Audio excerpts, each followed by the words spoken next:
There you go. It's turned on. Let's see what happens. Hey, I see it on Facebook.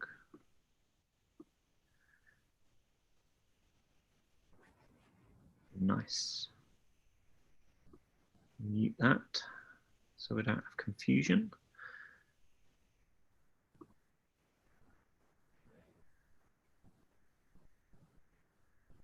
Hey, it does work. Well, that's better than last week. Yeah, last week we missed like the first 5 minutes. Oh. It was playing, but I don't know where it was playing to. I hear that echo. Yeah, the echo. There you go.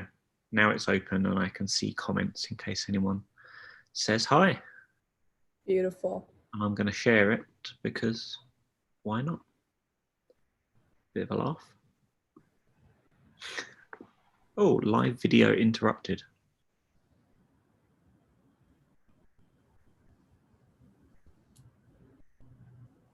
Interesting. Still looks like it's working.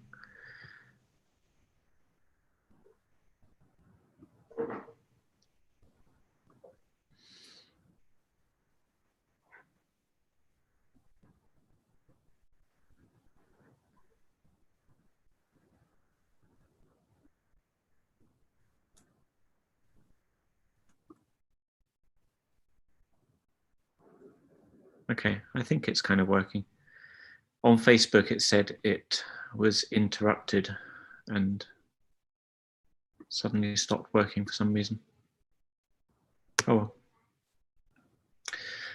We'll just go with it. Okay, sounds good. At least it's working on YouTube. So, chapter 8. Chapter 8. Here we go. So for anyone watching, wondering why it's just me and Molly, it's because we've been deserted and nobody loves us. So this is kind of a transition. This is like section 2 of this book, which is interesting.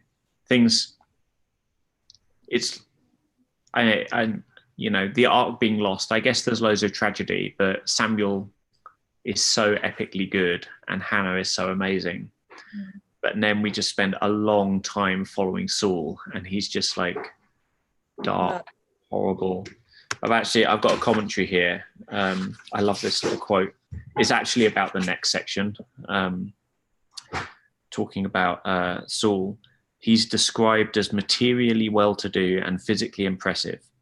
He was able to inspire a following, skillful in battle and gracious in victory.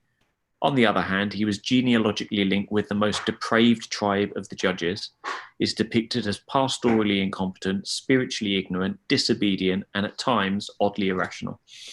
It's quite an epitaph to go down in history. Yeah, basically was looking good from the world's perspective, but not a good spiritual leader by any stretch of the for sure. And so, yeah, this is like a real pivot point. It's kind of, it's almost like we get Samuel's life set up. You know, like he launches and becomes this national figure, and then we just know nothing about it, and all of a sudden we're at the end of his life, which on one sense seems really weird to me, but on another sense it's like, well, if he was just like peacefully tending Israel and doing it well, there were no crises to talk about, no stories to tell. They were just at peace. You know, yeah, maybe that's the way it should be. You know, maybe that's indicative of like a good reign of his tenure as the leader. Yeah, because we're about to hear a lot of details of Saul's life, and they're overwhelmingly terrible. And so I think no news is good news, maybe. Yeah, there you go. That's the phrase. All right, I'll read the first few verses here. Get us introduced. Oh dear. Making up words. Introduced. Right, so chapter 8. When Samuel grew old, he appointed his sons as judges for Israel, which is what you were supposed to do. That's like in the Torah. And so he's doing the right thing. The name of the firstborn was Joel, and the name of the second was Abijah, and they served at Beersheba. But His sons did not walk in his ways. They turned aside after dishonest gain and accepted bribes and perverted justice.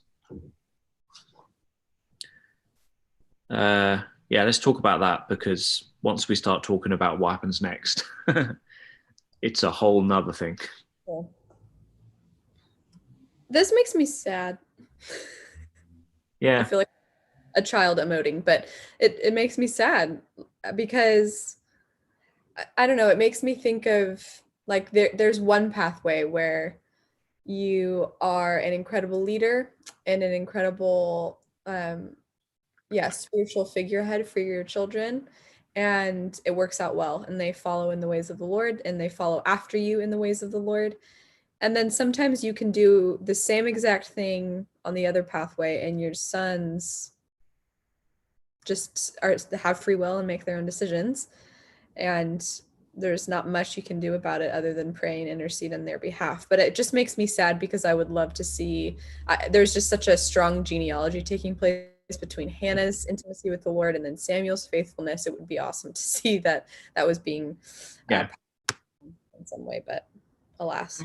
It's not that all of the examples of sort of grandparents to parents to sons is bad in the Bible. There's some really great lineages. But this is just really striking because it was only a few weeks ago we were looking at Eli and his sons. Now, the difference there, I think, is that Eli is specifically told, you have failed to discipline your sons.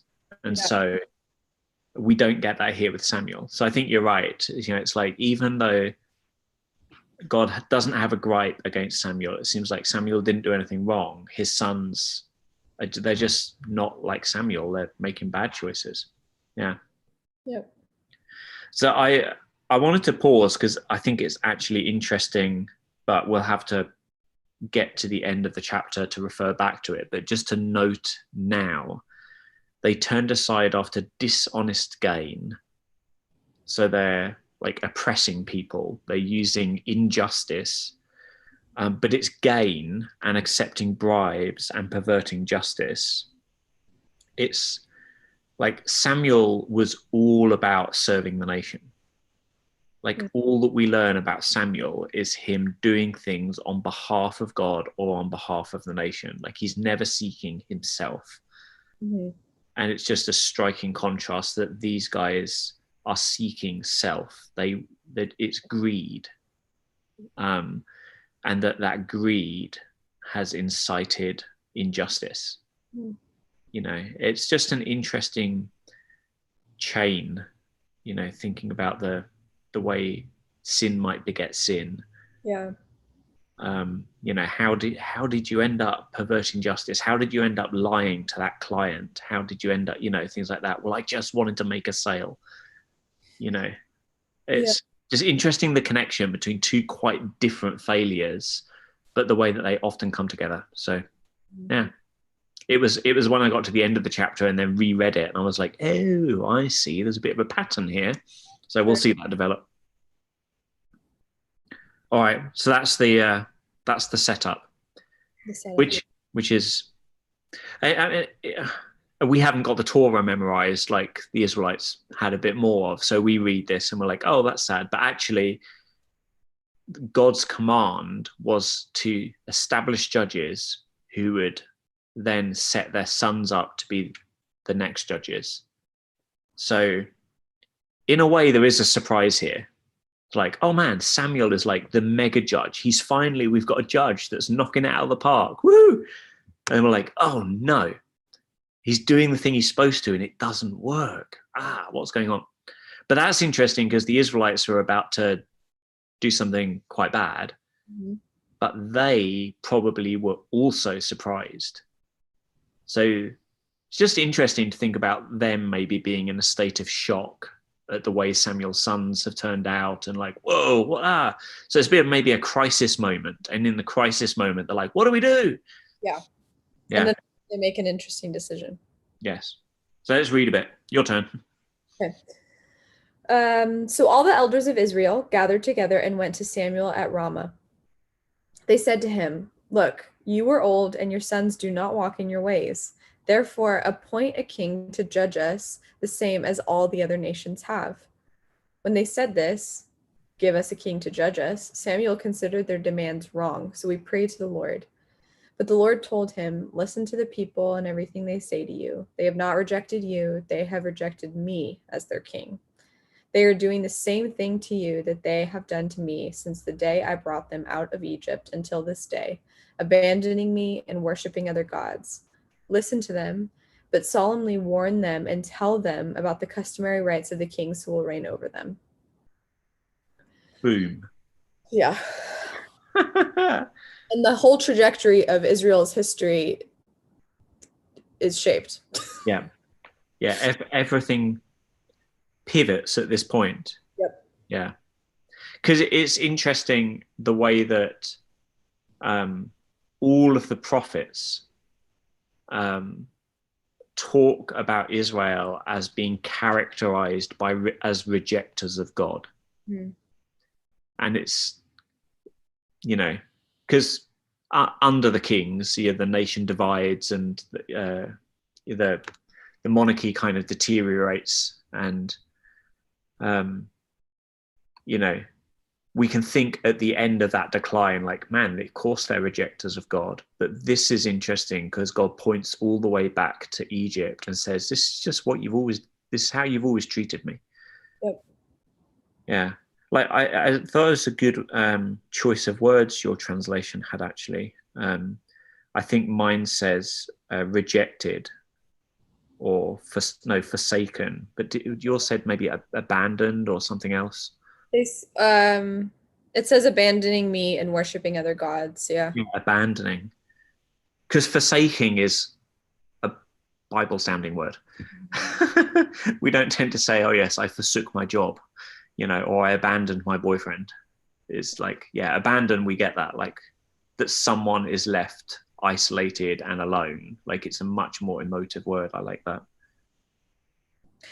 Yeah, and I think it's particularly interesting that they said, give us a king to judge us, the same as all the other nations have. Like, what Israel continues to do over and over again is look to their right and to their left and compare their circumstances, their successes, their failures, their leadership against other enemy nations. And they see that these other enemy nations have success, whether it be agriculturally or from a military perspective, and they want to be like them. And in that desire, though it might seem innocent, is pointing at the reality that they don't trust Yahweh to be the God he says he is. They don't trust him to be the one who is their help in times of military struggle. They don't trust him to be the one that provides for them and their foods and their resources. And so yet again, we find them looking to their right and to their left and saying, all these other nations, they have kings. We want to look like them.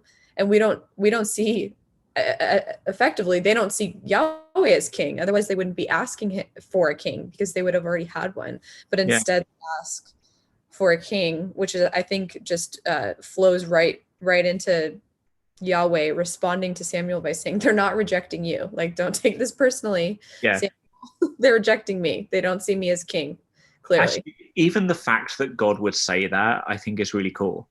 Because you think about how Samuel would feel. Right. I mean, God has totally got a reason to have it out with Israel right now. But right in the middle of some really important stuff going on, it's almost like God puts a hand on Samuel's shoulder and says, I know this is rejection, but don't worry, dude. You've led well. This is not about you. This is about me. Yeah. Wow. That must have been so powerful for Samuel to hear that. And so healing, because I can't imagine just faithfully serving an unfaithful people like Samuel has done for so long. And then just the cherry on top of the last days of his existence are, you're not good enough. We want something better. Yeah. So I've got a question that occurred to me. Okay. Right. So, and we should say, actually, in Deuteronomy 16 and 17, provision is made for when Israel asks for a king. God said, like, hey, you're going to ask for a king. Here's how you go about it. Here's what you need to do. You need to ask me who I want to appoint. And so in a way, this is not totally from left field what they're doing. Sure. You know, they're like, oh, we've got a crisis. It's almost like they could have gone to Samuel, like all the elders, all the leaders, like, hey, you know, we got together, we studied the Torah, and this seems like the thing we're supposed to do. Mm. So, they could almost couch it in those terms. And so if it's not from left field, if it's like something that's already been put out there as an idea, why don't they try and make a king when the dynasty of Eli creates a crisis before Samuel? Why wait till now, right? If this is the thing you do when your leadership fails, why didn't they do it when, frankly, we didn't just have bribes, we had like prostitution and threat, violence, and we had Hophni and Phinehas were worse. They just seemed worse than Samuel's sons. Yep. So why didn't they do it then? You ever thought that? Yeah, that's a good question. I have no idea. Yeah, so I thought I kind of brainstormed, but I gotta say I'm not sure. But because Samuel is sandwiched in between, I've got to think that somehow Samuel makes a difference. And maybe it's the contrast. Like under Eli's family, there's a kind of slow decline where they maybe normalize some of the terrible stuff, which is maybe why the Israelites keep doing some really dumb idolatry stuff and things like that. So maybe it's been normalized. But then Samuel kind of shows them hope. And then falling from that is like, oh, this is too painful to lose. But they are looking to other nations as well. So I wonder whether mixed in with it is this kind of, they've had victory. The Philistines are not oppressing them. And it is all the elders. So it's like a national thing, like an expression of their national identity, national pride, and national aspirations. Yeah. And they're almost looking at what's just happened in the last generation and be like, dudes, as a nation, we've arrived. Like, we're up and coming. Like, we can't fail now. We're just on the cusp of greatness. Because the interesting thing about all the nations around them is they're building empires. Whereas Israel is not called to build an empire. And so I wonder whether there's something about maybe they're looking at the other nations and the mixture of it being a lot to lose. Yeah. Because they don't want to go backwards, but also there was so much they thought they could grow into.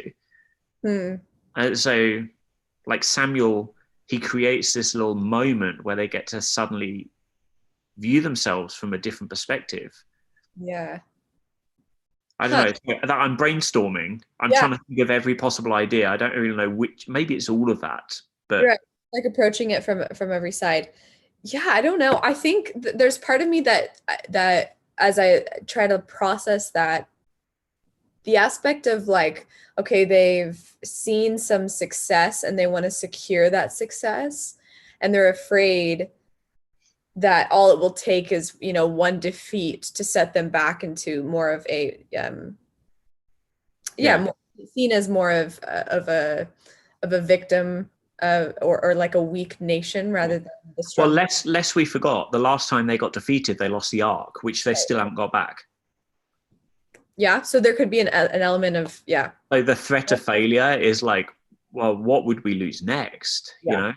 Sure. Yeah, I don't know. I guess that's a really good question that I hadn't really thought of before.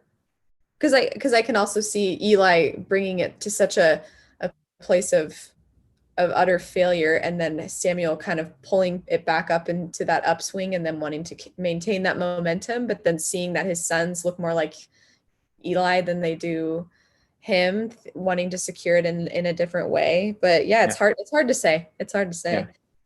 But here's one of the interesting things I was thinking about, what the lesson to draw from that could be. And I think there's one way we can read this chapter and just think, oh, Israel, you idiots, what are you doing?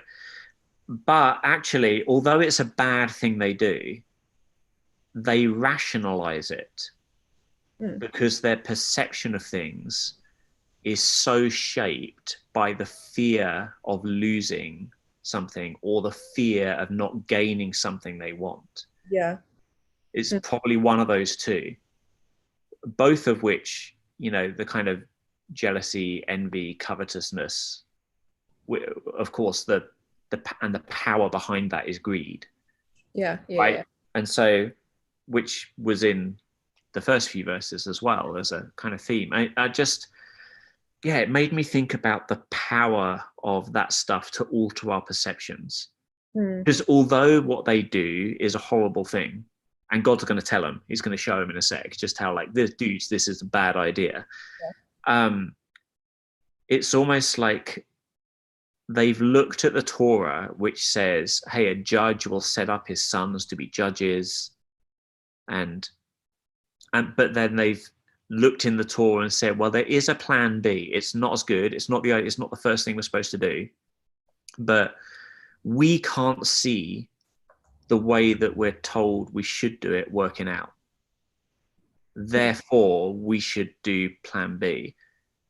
Now, in some ways, a pattern of thought like that can be really wise sometimes. You're like looking at what's feasible, and there can be a lot of sensible thinking along those lines. But it kind of makes me think, wow, but I see how dangerous that way of thinking can be, especially when it's shaped by maybe the fear of loss or greed.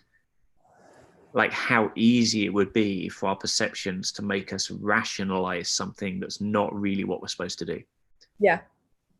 I think humans can be expert justifiers. Totally. Like, Molly, you don't have kids yet, but let me tell you, when you've got teenagers, those words will have a whole new ring to you. I do remember being a teenager. Yep. But yeah, I think we're just we can be master manipulators of our own circumstances and crowbar things to make sense so that we can cope with what we would call sin that's actually trying to force its way out, and we're trying to suppress it by saying, well, actually no, I did this because of this, and this makes sense, and this is okay for me to do because blah blah blah blah.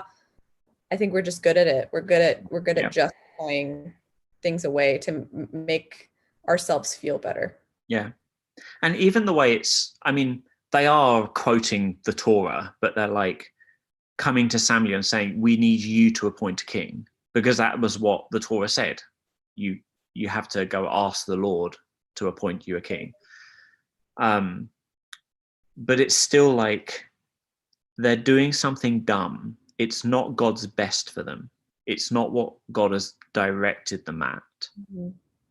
But because they can connect it to scripture, it's almost like we're doing this dumb thing, but in like a Christianized way, And then I'm like, oh yeah, that's a bigger theme of stuff that we do. Where we're like, yeah, I shouldn't really do this, but if I do it in like a Christian-y way, or like connect this dumb thing with some aspect of what the Bible has to say, that somehow, it's like another way we rationalize stuff. Sure. To make ourselves feel, which is really interesting because God says, you're rejecting me. Yeah. Right? And God's not lying. God's not being passive aggressive or anything. Like, he's telling the truth. Like, there is a spiritual problem going on, but there's something in them where they're still being made to feel better by making it appear religious. Right? And I think that's so dangerous, where we can almost affirm a mistake. Like someone who's like, yeah, well, I don't tithe, I don't serve, my heart's not really in the worship, I don't really care about Jesus, I lie, cheat, steal, whatever, you can just be but I go to church. Yeah, sure. And we've got scriptures up in the house, and we say grace before we eat. Right. And that makes me feel like it's all okay. Yeah. Right? That it's so common for us to do this.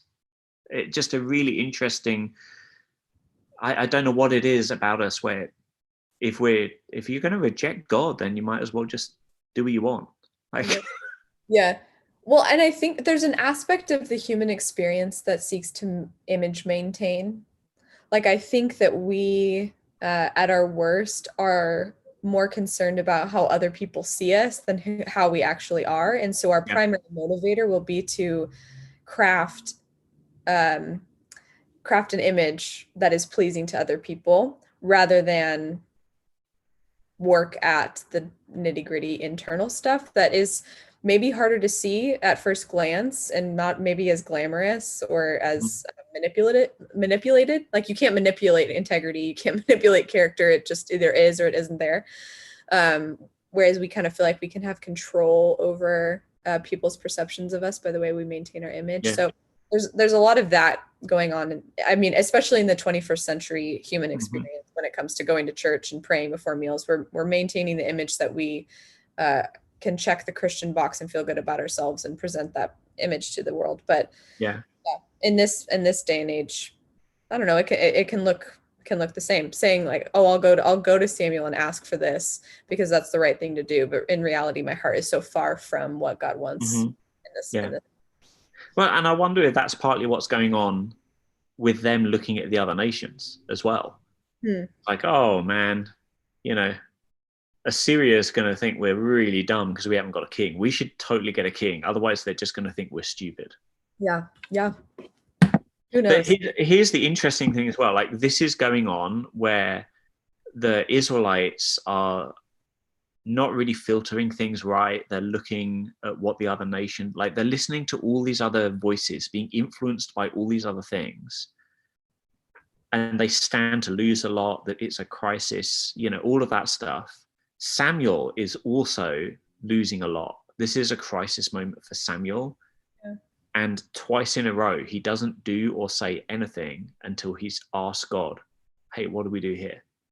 And I love that contrast. Yeah. Like, in the messiness of like, well, how should I think? How should I process? It's just like so clear. Listen to God. Yep. Do what God says to do. Talk to God. Shit, like, it's a prayer thing. Talk to God, and then he can respond to you and he'll tell you what you need to hear. Yeah. So we get a kind of clear answer, which is great. Yep. Absolutely. All right. Should we read a bit more? Yeah. Okay, here we go. Verse 10, right? Okay, so Samuel told all the words of the Lord to the people who were asking him for a king. He said, this is what the king who will reign over you will do. He will take your sons and make them serve with his chariots and horses, and they will run in front of his chariots, which in my margin of my Bible I put in pencil, they'll be cannon fodder, because that's pretty much what that means. He'll take your sons and make them cannon fodder. Some he will assign to be commanders of thousands and commanders of 50s, and others to plow his ground and reap his harvest, and still others to make weapons of war and equipment for his chariots. He will take your daughters to be perfumers and cooks and bakers. He will take the best of your fields and vineyards and olive groves and give them to his attendants. He will take 1/10 of your grain and of your vintage and give it to his officials and attendants. Your manservants and maidservants and the best of your cattle and donkeys he will take for his own use. He will take 1/10 of your flocks, and you yourselves will become his slaves. When that day comes, you will cry out for relief from the king you have chosen, and the Lord will not answer you in that day. I love reading that in one go because it just like, it feels like it goes on and on and on. And actually, it's the third longest speech by Samuel in the Bible. Huh. Him just listing, like, dudes, here's where it's at. Like, here's the warning. Yeah. Really thorough. I want you to know exactly what you're getting into here. Yeah. Yeah. Wow. Really, really interesting.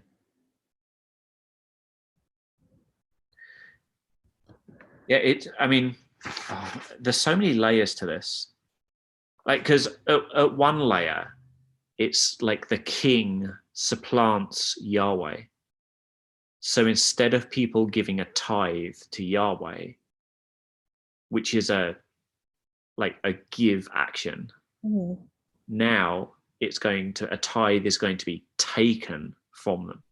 Yeah.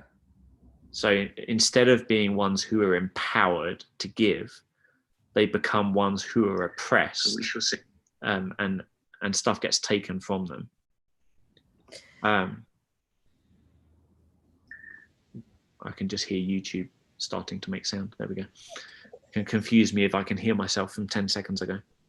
So that's one interesting kind of layer to it. But the other is the way that it kind of mirrors Egypt. Huh. Because the living circumstances of Egypt. Yeah. it culminates in you'll be like slaves. Well, that's what you were in Egypt. Yeah. And so they've looked around at the other nations, one of the prime ones, of course, being Egypt. And they've made a decision based on like Egyptology. Mm-hmm. And now they're going to end up not becoming like Egypt, but becoming influenced by Egyptology. And what that influence is going to be is you're going to be oppressed. Yeah. Which is so what the kingdom of darkness does. It's what sin does. Mm. Like sin leads to death. You're like, okay, but I, or maybe not sin, let's say like injustice. And you're like, yeah, but it looks over there, like it looks like it's going to lead to gain, and I'm greedy. So I'm gonna listen to the advice of the unjust, and I'm going to choose the way of the unjust. And then instead of getting the gain, what you get is abuse. Yeah. What you become the victim of injustice. Mm. Yeah, and I think it's so interesting because he says they're doing the same thing. Like right before this, Yahweh says to Samuel, they're doing the same thing to you that they've done to me since the day I brought them out of Egypt until this day. And then we get this description of a new way of living, which is oppressive, and they're eventually going to want to cry out for liberation, but they've made this deliberate choice. So it's as if there's a little bit of Yahweh that's saying, okay, you treated me like this when you were a slave with no choices, and now you're choosing to be slaves because you've forgotten who I am. Yeah. Since you were, it's very cyclical. I'm not articulating it correctly, but it's just interesting that they're forgetting the true nature of Yahweh, and they did when they were in Egypt, and they're going to find themselves mirroring the same lifestyle of Egypt, but out of their own choice and out of their own volition, which is just devastating. Yeah. Because we didn't talk much about this in verse 8, it's even the theme is there, like, I brought them out of Egypt. And so there's this like, I brought them out of Egypt. Here's what's going to happen. They're going to start to look like slaves in Egypt again. Yep. Because they've forsaken me. But like the reality of Eli, if that lives in their memory, is that God acted to bring justice. He acted as a redeemer to deliver his people from the oppression of Eli and his sons. Yep. And Samuel models for them God's provision when they need it. And yet here they stand in need of redemption again. And that's why God can say, you're rejecting me. Yeah. Because it's like, all you got to do is ask me to deliver you. All you got to do is cry out. But you're not. And instead of crying out, you're actually going to Samuel and you're demanding a king. You're not asking Samuel, hey, dude, do you think we should get a king? They're demanding. Yep. And all the elders, like, they've got together. This is like a total coup moment going on. Yep. They're unified in their decision. Yeah. Like, yeah. There's not one that's speaking up saying, hey, maybe we shouldn't approach Yahweh with entitlement. Like, nope. Yeah. And then, as if to just drive the point home, that bit I read finishes with this. I mean, whenever you hear like cry out, it echoes back to the slaves in Egypt and God hearing their cry. Yep. So it's like, you're going to end up right back where you started, but this didn't happen to you. You willingly chose it. so I am not going to deliver you from this. Now, God does, it's not like God he's not abandoning his people. No. So all the rest of the story is that God's going to interact with them in this bad state they've chosen to be in. Yeah. Which in some ways there's a ton of hope, because if we look at our life and feel convicted, like, man, I was obstinate and I rejected Yahweh there. Like, I just hurt Jesus. He doesn't forsake, even when we forsake. Yep. But God is going to walk his people through the consequences of this. Yeah. Which is part of the sort of grand story of Scripture. Right. Right. We have different leaders pop up, and like, is this going to be the lead? Is this like, is God's way going to manifest and God's leader going to manifest? And, you know, we keep getting failure of leaders. Yeah. But this is an interesting one, because this is a failure of the people. They've got Samuel, they've got a good leader. Right. But they're still, it doesn't work. So we got almost two questions, like, what will it take for there to be the right leader? And what will it take for people to actually be led? Right. To submit. Yeah. Well, I mean, it even reminds me of Romans 1:24, when it says God abandoned them to do whatever shameful things their heart desires. As a result, is that what you said? As a result, they did vile and degrading things with each other's bodies. Like, there's this element of God that is saying, okay, yeah, you've been given free will. So if you choose the wrong way, I'm gonna let you choose the wrong way. Like that, there's an element of God's character that is on display here, and saying, I've laid out the right way. I've laid out my heart for you. I've laid out covenant with you. But there's always an option to choose your own direction, and the direction of sinfulness and of rejection of Yahweh. And if you choose that direction, there will be consequences, and I'm going to let you suffer the consequences, because I've warned you ahead of time. Like, there's literally nothing else Yahweh can do other than to allow them to step into their own filth. And there's another layer of, you remember I said at the beginning you had greed. Mm-hmm. And as a theme, yep. But here you've got it again. Like, kings will be takers. Like, over and over again, like, which nest is being feathered by all of this taking? The kings. Is all this stuff being done in the national interest, all of this taxation? No, because the people end up feeling like, we got nothing, we need delivering. They end up being completely disenfranchised by the king's activity. And so the king is a taker, and it's, you know, he will do it for his army, for his household, for his. And that's what Hophni and Phinehas did, and it's what Samuel's sons are pictured as doing as well. Like, good leaders who lead people into being delivered, into freedom, do not take. Yeah. Like, good leaders, which Yahweh absolutely epitomizes, it's sacrificial. Good leaders look out for the interests of the people they lead. And so, yeah, it's another huge contrast going on here. Yeah, absolutely. And it's a lot of stuff he's taken as well. It's like the best. It's all the language is just patterned after, like, all the stuff that should go to Yahweh, the king's going to have. So and that's an interesting one when we think about, like, rejecting the Lord. Because when we think of, like, worshiping Yahweh, we tend to think, like, I'm going to sing with my hands raised and stuff like that. But so much of this act of worship is to do with giving your allegiance. Yep. Like, I will be on your team. Yep. These people are their ability to express their allegiance to God and to be on God's team is being eroded, if not destroyed, by their desire to be on a different team. Yep. So it's, God's like, you're rejecting me as, right on. All right, you can read the last few. Oh yeah, sure. Okay, verse 19.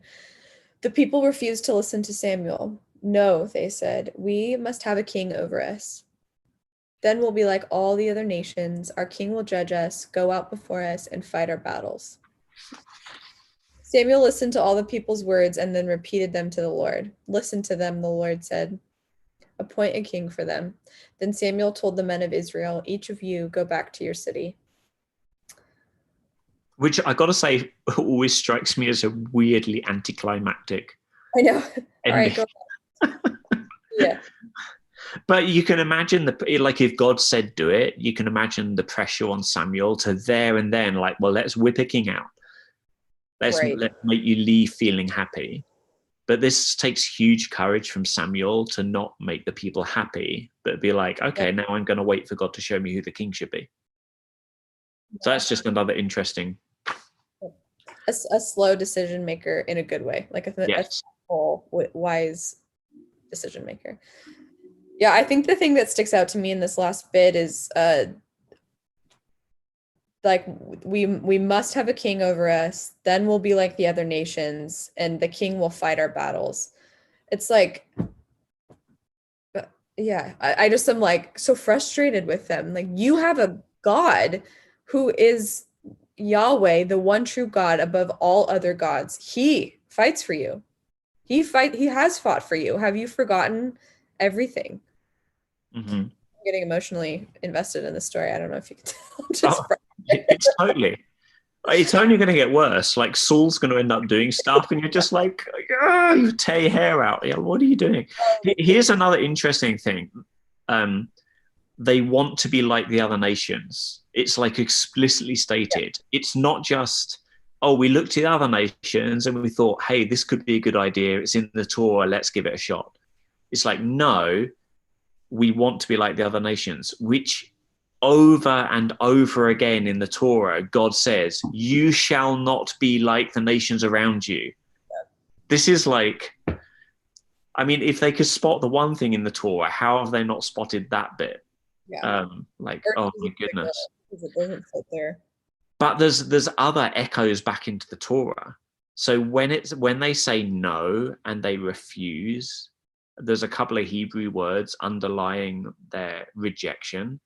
And it's the same language that Pharaoh uses when he withstands God. Oh, interesting. Yeah. So, like, you want to be like the other nations? Yeah. Okay, you are being like the other nations. You're being like the epitome of the worst the other nations can be, Pharaoh, who went toe to toe with God. Yeah. So it's just, yeah, and this is crazy. It's a pretty short chapter. You know, we go from just this, like you said, upswing. There's so much hope, so much possibility. And like, how did we end up here?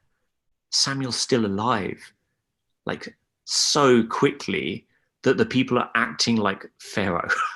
Mm-hmm. Yeah, it's just, but that's part of the beauty of the way the author has put this book together, taking us on this roller coaster ride to help us. The only way we can feel better about this story is asking which of these two possibilities is going to win and which side we're on. So it's so thought-provoking. You're right. It does get you emotionally invested, but it's supposed to. That's how beautifully it's written. Yeah, absolutely. And then God says yes. Yeah. He's like, okay. And then I'm like, dude, what are you doing? Like, can we not have, I want to be like the Sons of Thunder, like with Jesus. Like, let's rain down fire on them all. Like, let's not say yes to this.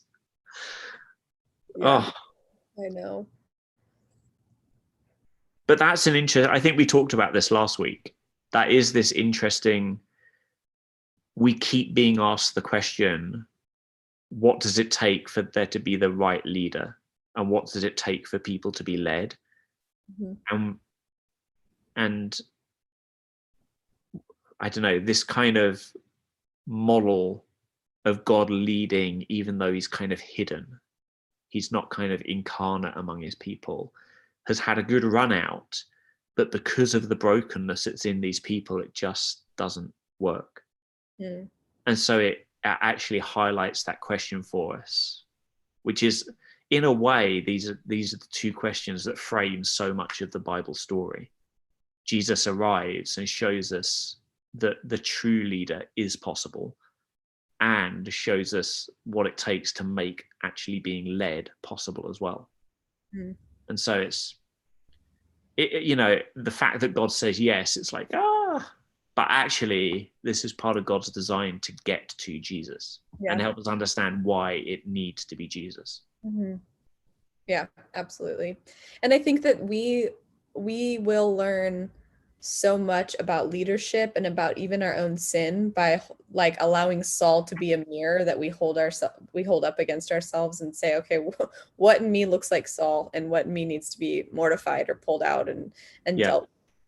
So, I mean, there's always to be learned, and that's the wonderful thing about Saul. Like, you read the story and you're like, no way would I ever want to, like, I totally reject all Saulness. And then you see a little bit of it in yourself. You're like, oh, okay, I know what I need to do with that. Yep. That's good. All right, well, there we go. Chapter 8. Chapter 8. Really thought-provoking. Next time, chapter 9. Yes, come back. Ask questions. Thanks for joining us. And like Molly said, yes, ask questions, add some comments. We know not everyone can watch live, but we do keep an eye on the comments. If people got questions and things you've spotted, it's great to pick those up next time. Absolutely. All right. Have a good week.